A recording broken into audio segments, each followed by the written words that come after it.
Entonces me gusta combinar diferentes estilos, colores, texturas. Todo esto es trabajo en proceso, ¿no?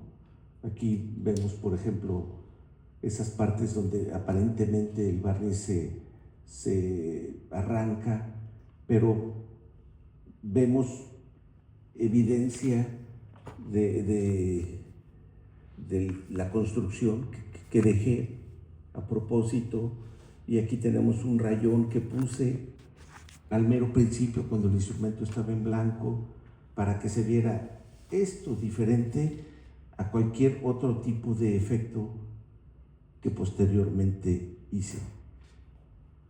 Entonces es como hacer un paisaje, y son detalles, solamente detalles que se tienen que hacer con el mejor gusto posible.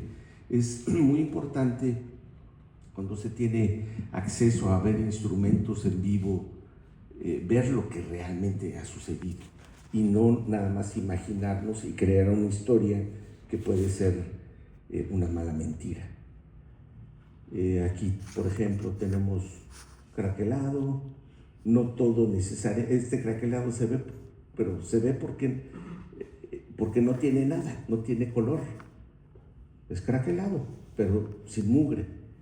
Es otra manera de igual hacer la antiquizada. Aquí tenemos diferentes efectos. Aquí, este fue un rayón que dejé, parecía como fractura, y dije, bueno, se ve mono, lo puedo dejar ahí, no va a pasar nada. Voy jugando con los colores, poco a poco, diferentes efectos, muchos golpecitos, rayoncitos, pero que no se vea lo mismo en todos lados. Por ejemplo, aquí ya había yo puesto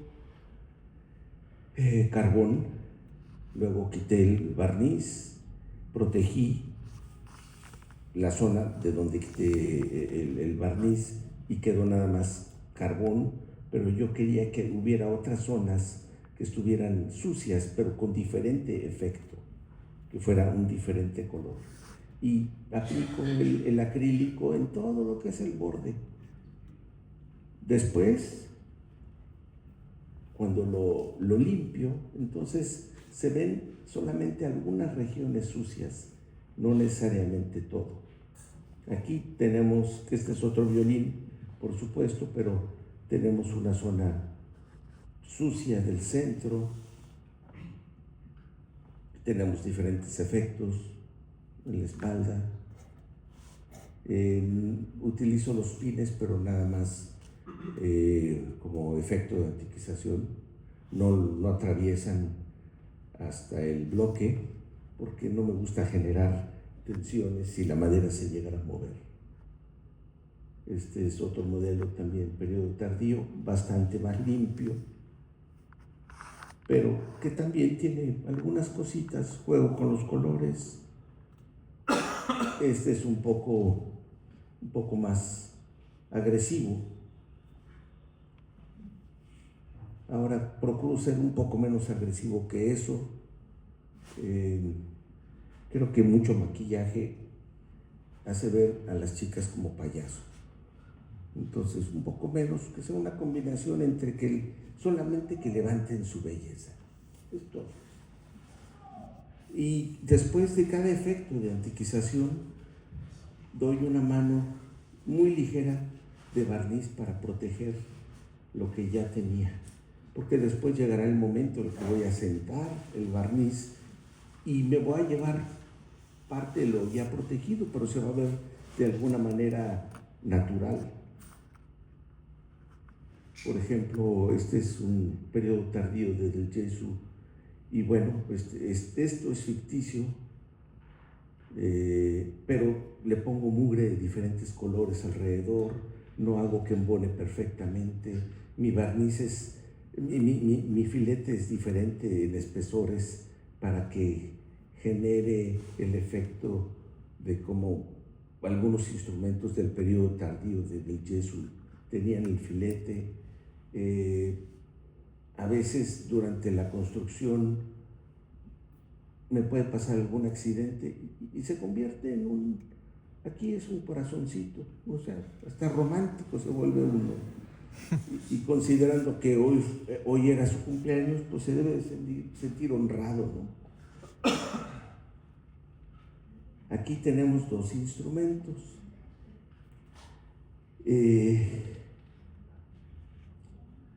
¿Cuál de los dos les gusta más? ¿El de la derecha? ¿El de la derecha? ¿Este? Ok. Bueno, esta es la diferencia que existe entre el antiquizado que uno puede hacer y lo que un violín de verdad presenta. Entonces, en este caso, cuando me llegan instrumentos al taller que tengo que arreglar, este es un Presenda de 1740 y lo quise poner junto al que yo estaba haciendo en ese momento, del cual yo me sentía muy orgulloso, para ver qué tan lejos estaba de la verdad. Y ustedes lo notaron. Entonces, es muy importante el exponer nuestro trabajo contra instrumentos reales, para ver qué tanto es tantito. Cuando trabaja uno la tapa, se puede utilizar también lápiz de acuarela. Con el lápiz de acuarela se pueden simular muchos pequeños efectos. En este caso, yo apliqué acrílico y luego lo limpié y luego quise que algunas zonas me quedaran un poco más sucias. Entonces con el lápiz de acuarela las fui pintando y luego las voy protegiendo con una capa muy ligera de barniz. Aquí, esta es otra tapa en la que estoy ensuciando todo lo que va a ser el borde. Evidentemente esta zona la dejo un poco salvaje, a veces alguna sección hasta sin barniz, porque en muchos casos instrumentos antiguos eran barnizados ya con el brazo puesto. Y esas zonas a veces no tienen barniz. Entonces, bueno, me entretengo, yo no trabajo, yo voy a mi taller y ando de ociosito todo el santo día. Y esta es una parte de mi ocio diario. Ya acercándome al final del barnizado, bueno, quito barniz de algunas zonas para que haya un contraste de color, redondeo mis esquinas, agrego un poco más de mugre. La mugre de los bordes no es toda del mismo color. Maestro, no. Me pregunta, sí. ¿eso de retirar el barniz lo hace mecánicamente o con solvente? No, utilizo, por ejemplo, bueno, depende del caso. Si necesito redondear un poco más, voy a usar una lija. Si ya redondeé antes, puedo utilizar un pedazo de tela de algodón con alcohol y le voy a dar una pasada rápida. Creo que la velocidad es fundamental en el barnizado. Cuando uno barniza y el barniz es muy espeso y el movimiento de los brochazos es muy lento, siempre va a dejar evidencia. Pero si el barniz es más líquido y se barniza con más velocidad, entonces los brochazos van a ser prácticamente invisibles. Y eso es lo que yo he aprendido gracias a la restauración, porque la restauración es la imitación de la textura, color, transparencia, reflejo, refracción del barniz. Y es el toque final, es lo que va a coronar mi trabajo. Entonces, toda esa técnica que he desarrollado en los últimos 30 años como restaurador, la utilizo para mis efectos de antiquización. Y bueno, tenemos diferentes efectos, diferentes colores, zonas que son muy limpias. No todos los instrumentos tienen ronchas en todo el cuerpo, ¿no? Tienen lo que deben de tener dentro de cierta lógica.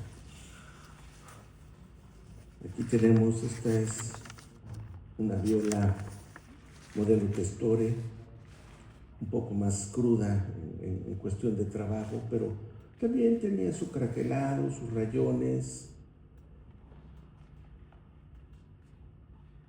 un poco de mugre en el área contraria a la barbada. Hay que recordar que la barbada, antes de que se inventara, me parece que fue Tartini, Pablo. Fue en 1800 por Louis Sport. Perfecto. Bueno, antes detenían los instrumentos indistintamente de un lado que del otro. Por eso es que hay muchos instrumentos que tienen señales de que ahí hubo una barba, ¿no? Y bueno, no necesariamente todos los músicos se caracterizan por ser cuidadosos con sus instrumentos. Uno piensa que en la antigüedad era muy glamuroso tocar a lo mejor en la orquesta de Leipzig, pero cuando tocaban óperas era un circo romano, la gente iba a comer ahí, y si les gustaba cómo cantaba la prima donna, gritaban y exigían que volviera a cantar esa aria, y si alguien cantaba feo, le aventaban la comida. Entonces los instrumentos pues eran el escudo, así como yo me tuve que defender de Mauro ayer, aventándome, pues, así, igualmente los músicos seguramente veían venir el jitomatazo y levantaban la viola y les pasaban cosas, ¿no? Aquí es otro efecto de craquelado.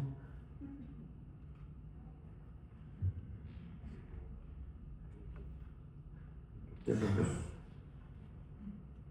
mugre aquí, por ejemplo, de diferentes colores.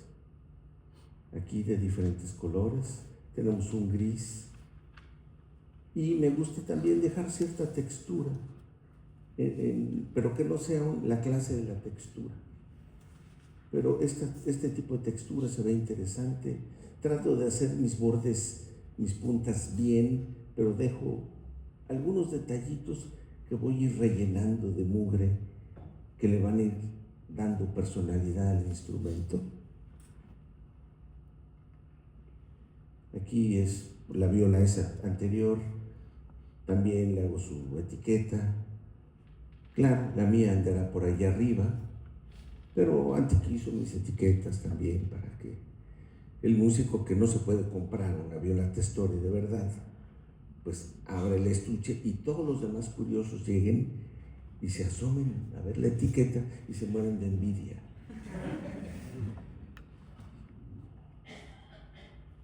Aquí vemos un poco más de los efectos. Por ejemplo, esta sección de aquí, esos pequeños puntitos, aquí ligeros hoyitos. Esta sección en muchos periodos tardíos no se alcanza a distinguir cómo fue la unión de los filetes. Un poco de mugre.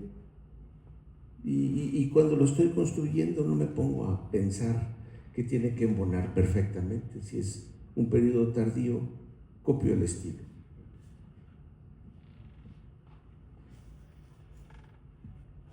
Aquí quito un poco de barniz a veces. Estas zonas, de hecho, tienen un color opaco.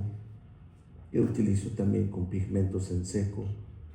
Aquí, por ejemplo, vemos hasta una línea de mugre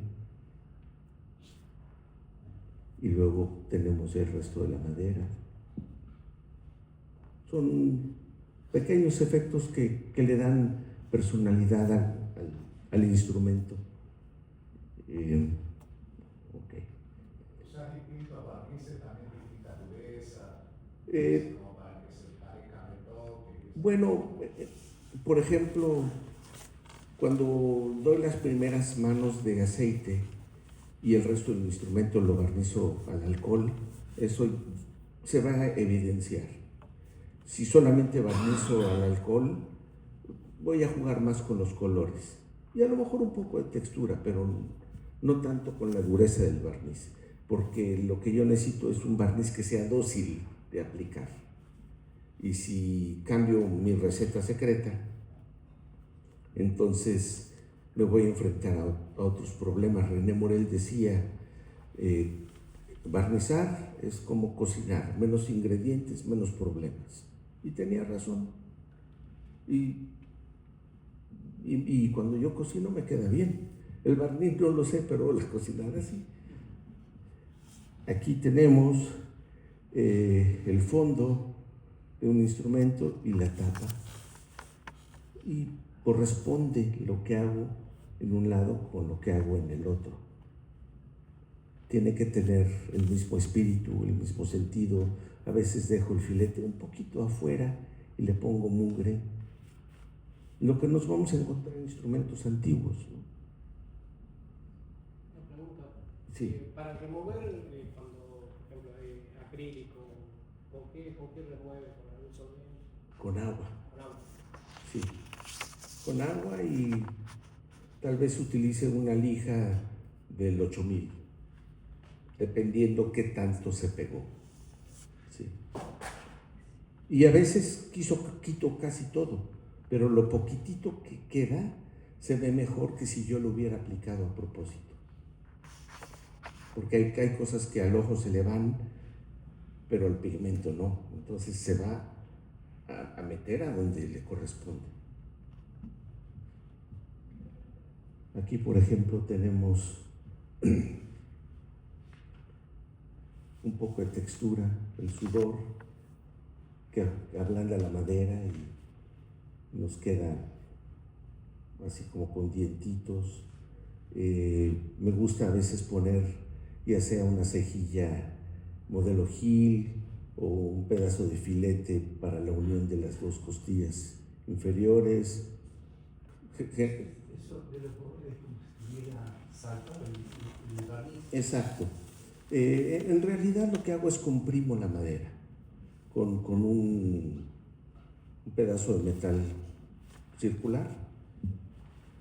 Comprimo la madera y luego utilizo una lija que se llama cola de ratón para ir definiendo todos y cada uno de los canalitos. Sí.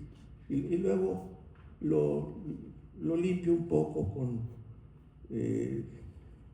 tengo un cepillito como de... En lugar de tener el pelo, lo que tiene es como tiritas de metal. Sí, y con eso limpio evidencia de marcas extras y no me lo va a redondear tanto como una lija, ¿no? Aquí, por ejemplo, en este violín, que es de una sola pieza, en el fondo, pues utilicé otro tipo de cejilla que a mí me gusta, se ve elegante. Claro, este tiracuerdas no es como el de Mauro, sino pues yo sería famoso. Pero bueno, quien quita, a lo mejor próximamente nos encontramos eso por allá. Aquí podemos ver, agregué un poco de mugre. A veces utilizo cinta adhesiva cuando el barniz está fresco. La pego en el barniz fresco y lo arranco y luego pongo un poco de mugre y me quedan efectos simpáticos y monones que a los clientes les gustan. Aquí, por ejemplo, esta es evidencia de el músico que cambia la barbada y se le va el ganchito y pues lo va lastimando. Aquí tengo un poco de craquelado sin mugre. Aquí tengo los canales de los que hablábamos antes. O sea, son efectos diferentes, todos y cada uno, ¿no? Y cómo entra la mugre dentro de los canales de la letra. Sí, su mugre, todo. Generalmente esta sección está separada. No se ve, pero está separada. Porque de esa manera le regalo la oportunidad a la madera de enchanzarse o comprimirse. Y lo que le pongo aquí se le puede poner crayola negra, o hay un plástico que es pasta de zapatero que con... Para que se derrite y... Sí, exacto, se derrite y con eso lo pongo. Se puede utilizar un disco LP también, se puede fundir y se puede poner ahí. Algo que sea menos duro que el ébano y que le permita a la madera tener movimiento. Porque como restaurador, la gran mayoría de fracturas en instrumentos están aquí. Debe funcionar como una junta de dilatación. Sí, exactamente. Entonces, de alguna manera construyo pensando en que mis instrumentos tengan menos problemas que con los que me enfrento todos los días. Me gusta simular el encastre de brazo. Entonces, lo que normalmente hago es, voy a poner masking tape, a cubrir todo el brazo y meter la cabeza a la luz ultravioleta. Ya que está bien bronceada, entonces puedo cubrir lo que ya está bronceado y ponerle otro tratamiento diferente al brazo, que puede ser café instantáneo. Y no tengo que hacer ninguna marca con el cuchillo. Ese tratamiento sería en la parte cruda, digamos, Uh-huh. y el otro también. En el otro tiene otro tratamiento. O sea, solamente la parte que estaba cubierta con la cinta de papel. Cubro esto, trato aquello. Ya tratado esto, lo cubro y trato esto de manera diferente. A veces tapo los hoyos para dar el efecto de que hubo bujes y a veces los pinto. Esto no es el bushing normal, es pintado. Y dije, bueno, si los hermanos Boller lo podían hacer, ¿por qué yo no? Y si no lo intento, menos lo voy a poder. Pero bueno, aquí vemos, por ejemplo, pues un poco de evidencia de cómo lo fui construyendo y dejé algunas marcas. Claro, aquí todo está en proceso, ¿no? Todavía. Aquí tenemos zonas más descarapeladas, zonas más sucias, evidencia de que alguna vez el chaflán fue negro, como lo utilizaba del yeso en aquella época. Efectos, colores, me divierto.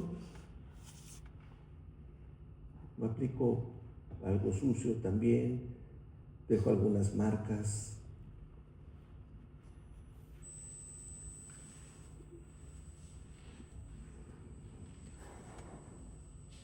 Aquí se ve un poco exagerado la luz, ayudó muy poco también.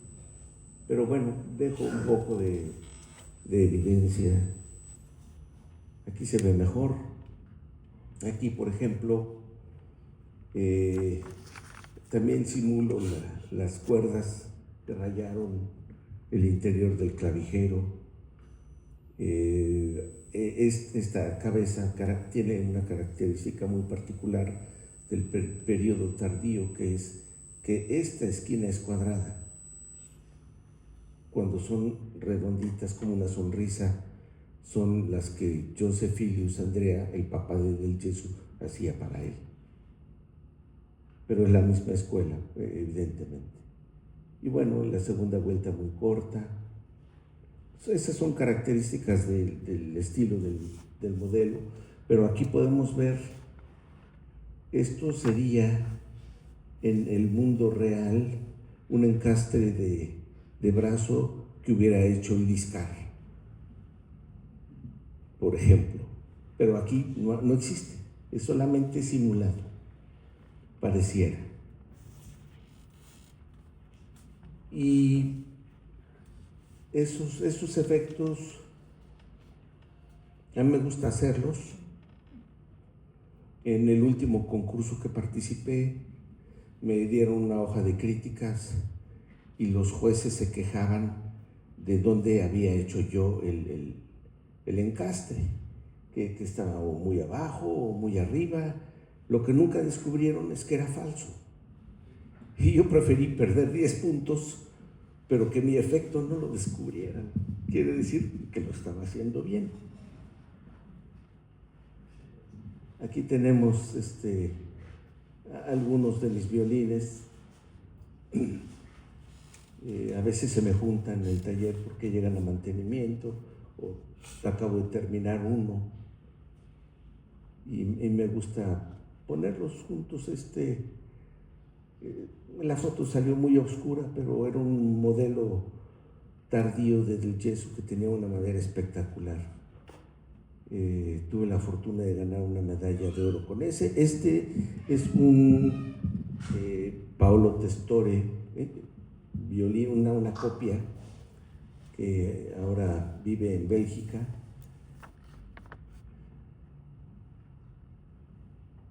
Y escogí la madera más casual que me encontré y dije, con esa lo voy a hacer. También puse aquí, me mandé a hacer mi sello de Carlo Antonio Testore,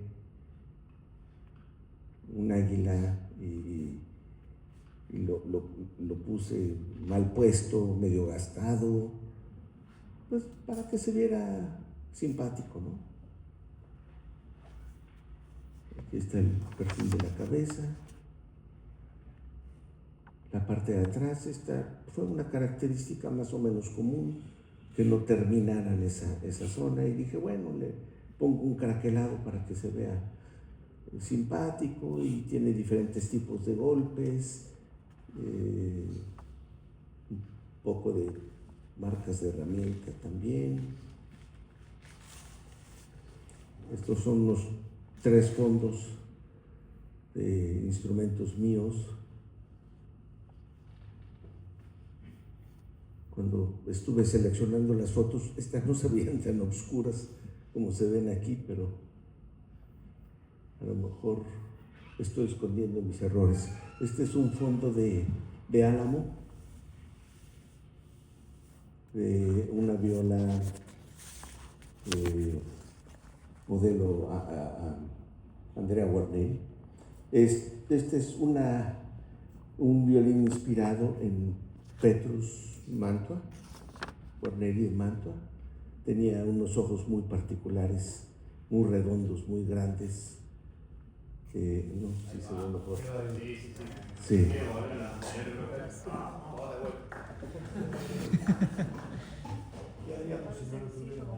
Sí. Bueno. Sí.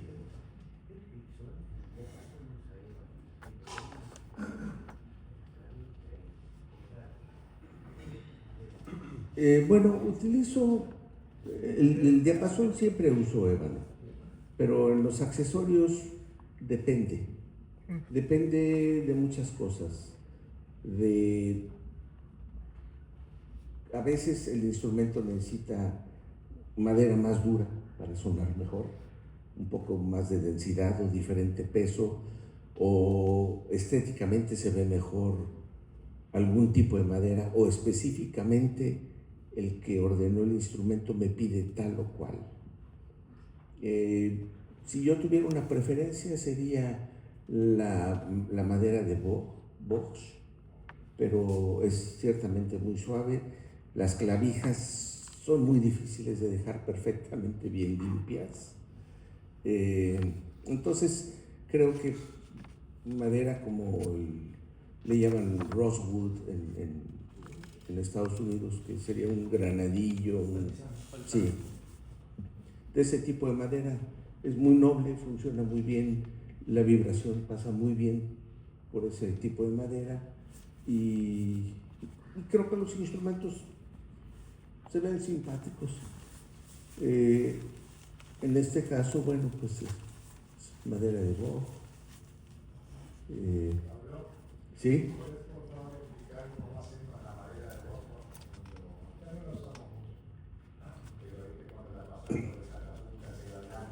Sí, también el color de la cabeza no basta. sí.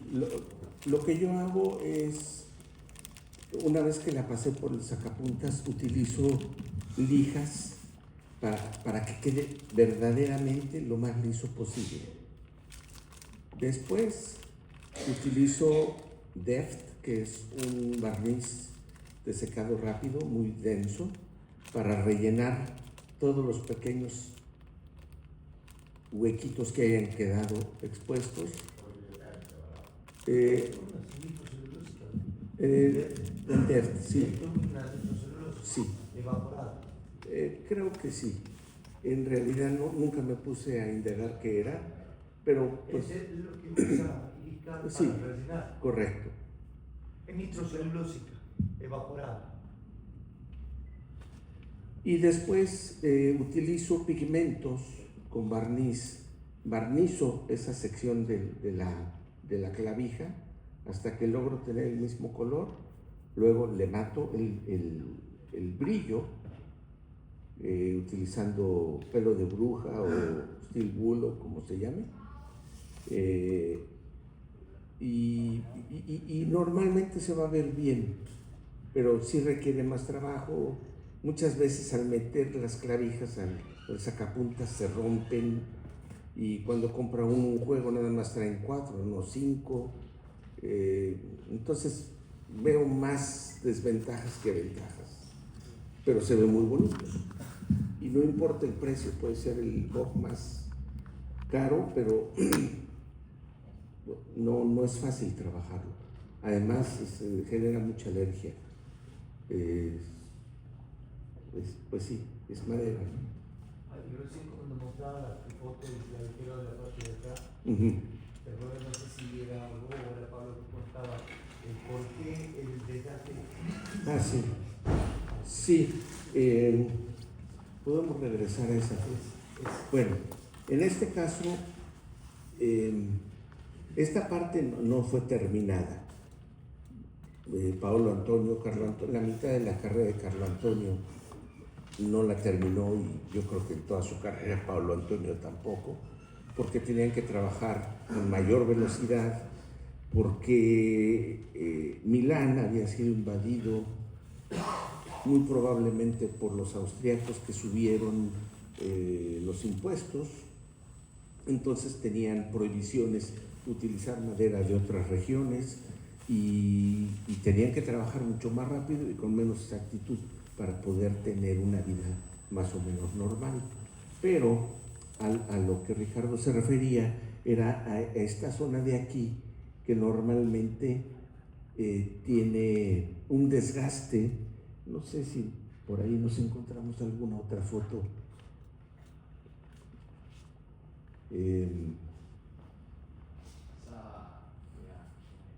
Bueno, hay un desgaste natural porque los estuches no eran de levantarse la tapa del estuche y meter el instrumento.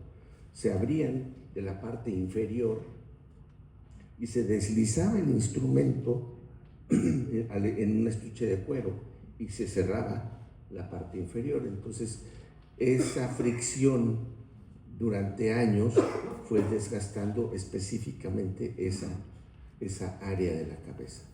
Eso fue lo que sucedió. En este caso, bueno, este es un Petrus Mantua, una copia.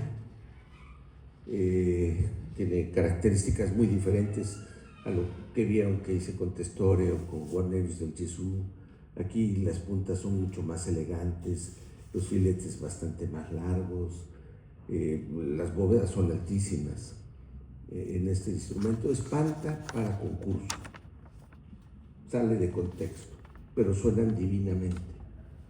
Y los originales son para morirse de gusto. Y este es el fondo de ese violín. Platicaba, creo que ayer, me preguntaban que si yo utilizaba madera alternativa. Y bueno, esta madera es un arce americano. Yo creo que toda la madera tiene su potencial. Y yo no estoy casado solamente con utilizar madera europea. Lo que tengo tiene su potencial y es lo que utilizo. Y si se ve bonito, pues mejor. Esta ya era una madera muy estacionada, me quedan solamente 5 juegos de esa madera. Pero bueno, claro, tengo 50 más de otras. Esto es, bueno, otro violín que fui a un concurso y se volvió igual parte de la egoteca.